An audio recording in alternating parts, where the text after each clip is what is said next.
Hello guys, welcome back to my another video. আজকে আমরা আলোচনা করব খরগোশ পোষা সম্পর্কে। মানে খরগোশ আপনি কিভাবে প্রথম অবস্থায় বাজার থেকে এসে দুই একটা খরগোশ সংরক্ষণ করেন, তাহলে আপনাদের তারপরে দেখা যায় আমরা ভালো করে যত্ন না করার কারণে ওই খরগোশটি মারা যায়। তার ফলে আমি আপনাদের আজকে এরকম কিছু খরগোশের খাবার থেকে শুরু করে দাম থেকে শুরু করে এনিথিং সব কিছু বলবো এই ভিডিওর মাধ্যমে, যার ফলে আপনারা খরগোশ শৌখিনভাবে হোক বা বাণিজ্যিকভাবে ক্রয় করে কখনো ঠকবেন না বা কখনো খরগোশ আপনার কোনো ধরনের কোনো সমস্যা হবে না। সর্বপ্রথমে আমরা যদি কেউ খরগোশ কিনতে যাই, সেটা হাট থেকে ক্রয় করি। হাট থেকে ক্রয় করার ক্ষেত্রে দেখা যায় আমরা হয়তো যেহেতু প্রথম অবস্থায় আমরা বেশিরভাগই দেখা যায় যে ছোট খরগোশ বা অনেক বেশি বয়স্ক খরগোশ আমরা ক্রয় করে নিয়ে আসি। তার ফলে আমি আপনাদের যেটা সাজেস্ট করব যে আপনারা অবশ্যই যদি খরগোশ ক্রয় করতে চান, তাহলে যে ছোট যে খরগোশ আসে 2 থেকে 3 মাসের খরগোশ বা 2 মাসের সর্বনিম্ন, কারণ এর নিচে খরগোশ কিনে অনেক সময় দেখা যায় খরগোশ সে খেতে পারে না বা অনেক ধরনের সমস্যা হয়। তার জন্য আমি সাজেস্ট করবো 2 থেকে 3 মাসের খরগোশই কিনতে। এই খরগোশ ক্রয় করার পরে যে জিনিসগুলো খেয়াল করতে হবে, মেল ফিমেল অবশ্যই চিনি কিনতে হবে। মানে ছেলে মেয়ে আপনাকে 100% শিওর হয়ে তারপরে কিনতে হবে। আর খরগোশ কেনার আগে যে জিনিসটা আপনাদের খেয়াল রাখা উচিত সেটা হলো তার বাসস্থান। খরগোশ কিন্তু খুবই শান্তিপ্রিয় একটি প্রাণী। তার ফলে যে কোনো পশু পাখি তাকে আক্রমণ করে খুব সহজে আহত এবং মেরেও ফেলতে পারে।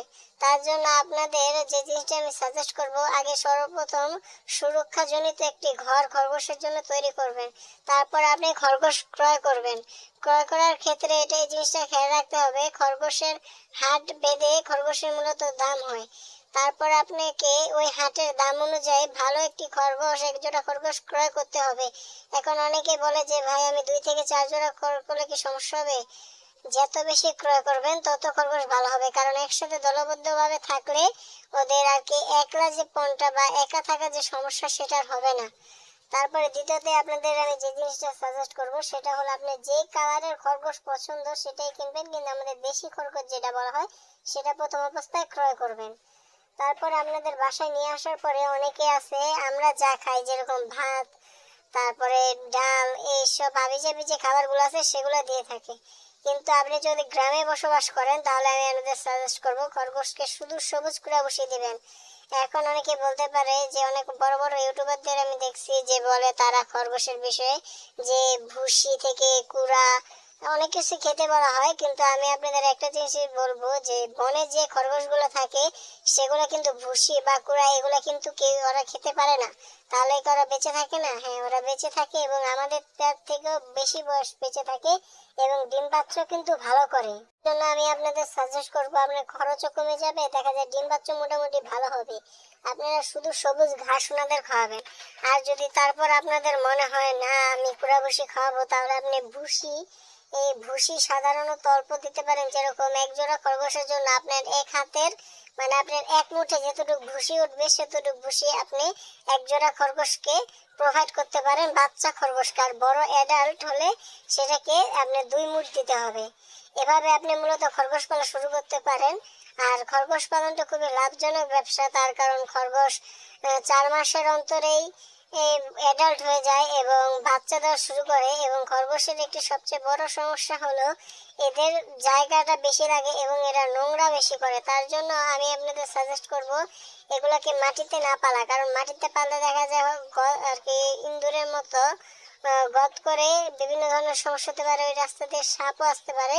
তার জন্য এদেরকে আমি বলবো পাকা বা বাঁশ দিয়ে একটা মাচা টাইপের তৈরি করে ওখানে খরগোশ পাললে ওনারা এই সব কাজ করতে পারবে না। দেখা যায় আপনি মাচা দিয়ে পেলে তারপরে নেট বা কিছু একটা দিয়া ওটার উপরে কিছু মাটিতে থুয়ে তারপরে দেখা যায় ওখানে ওরা খেলাধুলা থেকে শুরু করে সবকিছু করলো। আর খরগোশকে যতটা সম্ভব কাঁচা ঘাস দিবেন, এছাড়া আর অন্য কিছুই দেওয়ার প্রয়োজন নাই।